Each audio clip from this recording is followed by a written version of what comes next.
Kami menerima banyak aduan tentang kilang makanan sejuk beku yang menjadi perbualan ramai orang.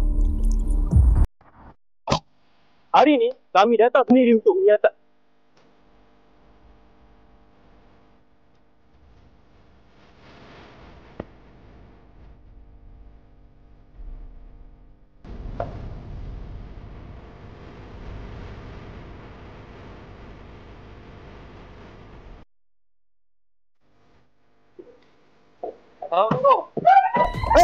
naik ambil.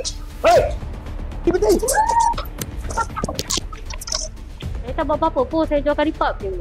Dengan kawalan ketat di pintu masuk, kami memerhati setiap sudut proses pembuatan berjalan pantas. Tetapi, adakah ia benar-benar selamat? Dekat sini memang jual makanan frozen juga. Ya betul. Nama apa ni? NZ Frozen. Habis kalau nak goreng ke apa semua macam mana? Kena pakai koli lah. Koli? Tak boleh pakai magoi? Tolong lepaskan saya tuan. Bahan-bahan segar dihantar setiap hari. Pekerja lengkap berpakaian sanitasi. Setiap prosedur dipatuhi mengikut standard antarabangsa.